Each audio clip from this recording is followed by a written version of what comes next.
Assalamualaikum warahmatullahi wabarakatuh. Saya Thalita Safa dari MSPA Vertebrata Air. Saya akan menjelaskan tentang filum Echinodermata. Echinodermata memiliki arti Echinodea yang dalam bahasa Yunani, echino berarti landak dan derma yang artinya kulit. Echinodermata adalah kelompok hewan tripoblastik selomata yang memiliki ciri khas dengan adanya rangka dalam berduri yang menembus kulit, yang mana secara umum ciri-cirinya sebagai berikut. Pertama, tidak bersegmen. Yang kedua, tidak ada kepala. Yang ketiga, respirasi dengan kaki tabung. Yang keempat, semua Echinodermata hidup di air laut. Yang selanjutnya yaitu tubuhnya ditutupi oleh epidermis. Struktur tubuh Echinodermata secara umum. Permukaan Echinodermata umumnya berduri, baik itu pendek, tumpul maupun runcing.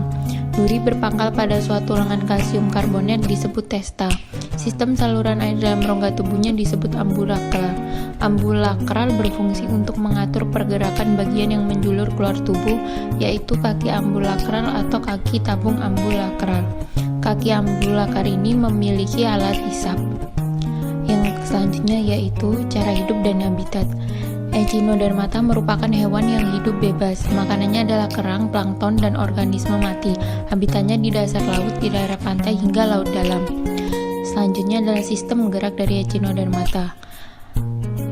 Pada hewan air ini, air laut memasuki lempeng dorsal yang berlubang-lubang kecil menuju ke pembuluh.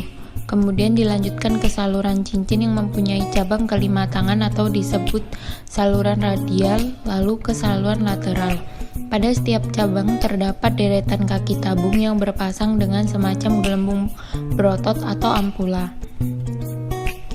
Selanjutnya itu sistem reproduksi. Echinodermata memiliki kelamin terpisah sehingga ada yang jantan dan betina. Fertilisasi terjadi di luar tubuh, yaitu di dalam air laut. Telur yang telah dibuahi akan membelah secara cepat menghasilkan blastula dan selanjutnya berkembang menjadi gastrula. Gastrula ini berkembang menjadi larva. Larva atau disebut juga pipinaria berbentuk bilateral simetri. Larva ini berenang bebas di dalam air mencari tempat yang cocok hingga menjadi branchidaria lalu mengalami metamorfosis. Selanjutnya, sistem pencernaan. Hewan ini sudah sempurna. Sistem pencernaan dimulai dari mulut yang posisinya di bawah permukaan tubuh, kemudian ke faring, kerongkongan, lambung, usus, hingga ke anus.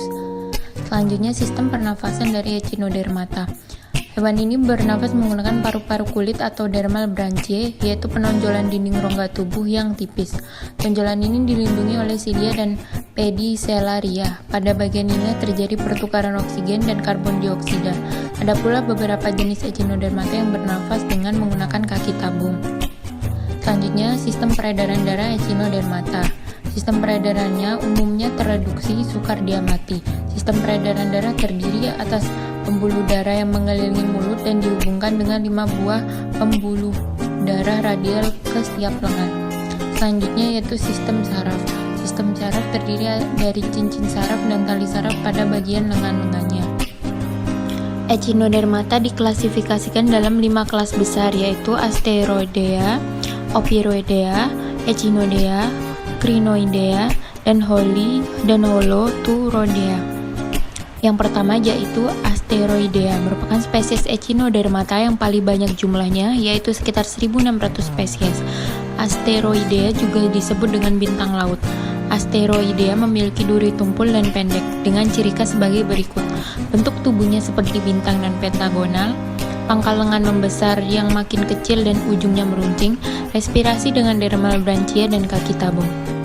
Selanjutnya ada Opiroidea. Dalam Yunani, opio artinya ular, berbentuk seperti Asteroidea namun lengannya lebih langsing dan fleksibel. Cakram pusatnya lebih kecil dan pipi, dengan permukaan aboral yang halus atau berduri tumpul.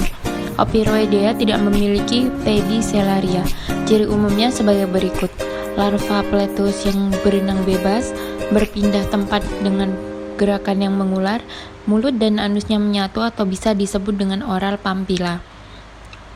Selanjutnya yaitu kelas Echinodea yang berbentuk bola atau pipih tanpa lengan. Echinodea berbentuk Bolas contohnya yaitu seperti bulu babi dan landak laut. Permukaan tubuh hewan ini berduri panjang. Echinodea memiliki alat pencernaan khas yaitu tembolok kompleks yang disebut lentera Aristoteles.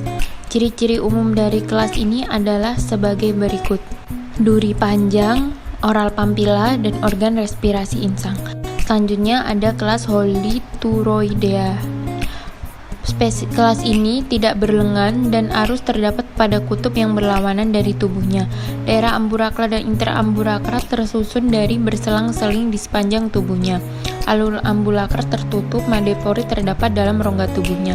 Ciri umumnya adalah tubuhnya simetri bilateral, biasanya memanjang, mulut terletak pada satu ujung dan anus pada ujung lain, dan dekat mulut ada tentakel. Selanjutnya adalah kelas Crinoidea, yaitu terdiri dari kelompok yang tubuhnya bertangkai dan tidak bertangkai. Kelompok yang bertangkai dikenal sebagai lili laut, sedangkan yang tidak bertangkai dikenal sebagai bintang laut berbulu. Contoh lili lautnya adalah Metacrinus rotundus, dan untuk bintang laut berbulunya adalah Oxycomanthus benefit. Ciri umumnya adalah tubuhnya berbentuk seperti bunga lilia, hidup di laut dan dangkal. Tubuhnya terdiri atas mangkuk, disebut calyx, dan tutup oral atau disebut dengan tegmen, dan struktur bercabang 5 atau kelipatannya. Mekar pada substrat dengan ciri atau sirus. Kesimpulannya yaitu, dari pembahasan yang telah diuraikan, maka dapat ditarik kesimpulan sebagai berikut.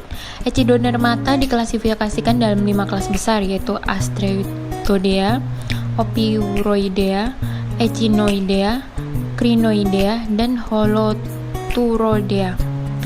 Pembahasan yang telah diuraikan di atas menjelaskan salah satu terkait dengan karakteristik ciri-ciri umum filum ini: anatomi, struktur tubuh, morfologi, ekologi, sistem reproduksi, sistem gerak, sistem syaraf, hingga sistem peredaran darahnya.